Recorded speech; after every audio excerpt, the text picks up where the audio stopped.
One of these 7 weapons killed more enemy soldiers than all the others combined. By the end of this video, you'll know which one and why generals feared it more than bombs. In 1939, soldiers marched into war with the wrong weapons. By 1945, only those with these 7 survived. Let's count down from least deadly to most lethal. Number 7, the bazooka. Before this weapon, infantry were helpless against tanks. A panzer could roll through your position and there was nothing you could do. Then America created this $25 to $30 tube that could destroy a $50,000 tank. The Germans were so terrified they copied it and made the Panzer Shrek. But here's the catch. You had to get within 120 yards of a tank shooting at you. That took insane courage. But wait until you see weapon number 4. Number 6, the Tommy gun. This weapon has the craziest origin story. It was designed in 1918 to end World War I, but didn't arrive until 1921, 3 years after the war ended. So what happened? Gangsters bought them. Al Capone, John Dillinger, bank robbers made this gun famous in the 1920s. Then World War II started, and suddenly the US Army needed a submachine gun. They grabbed the gangster's weapon and handed it to soldiers on D-Day. The Thompson fired 700 rounds per minute. It was so expensive, Britain said, "No thanks, we'll make our own." They created the Sten gun for $2 to $3, and it was absolutely terrible, but not as terrible as weapon number 3, which soldiers literally refused to carry. Number 5, the M1 Garand. General Patton called it the greatest battle implement ever devised. Here's why he was right. While German, British, and Japanese soldiers used bolt-action rifles firing one shot, then manually chambering the next round, American soldiers had this semi-automatic 8 shots as fast as you can pull the trigger. No bolt,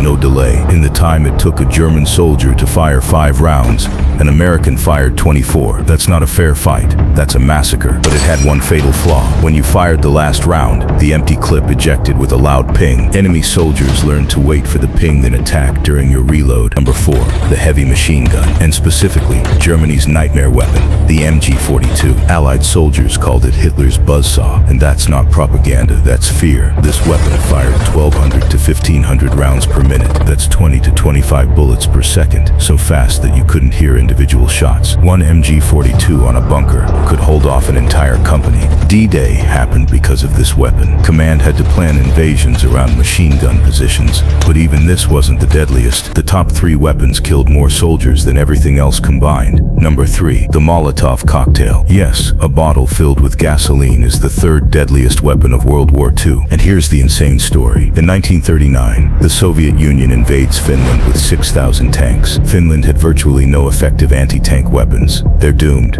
So Finnish soldiers grabbed vodka bottles, filled them with gasoline, stuffed in a rag, and ran at Soviet tanks. These $0 weapons destroyed hundreds of Soviet tanks. Then every army copied it, but nothing compares to the top 2. Number 2, the humble bolt-action rifle. Wait, didn't we say the M1 Garand was better? Yes, so why is this deadlier? Because everyone had one. We're talking 50 million rifles made. These weren't fancy, they were reliable. Snipers like Vasily Zaitsev killed 225 Germans. Simohei had killed 505 Soviets. Number 1, the hand grenade, the actual deadliest weapon of World War II. It won every close quarters fight. So there you have it. 7 weapons, 60 million casualties, one clear winner. Did you guess correctly? Drop a comment. See you in the next one.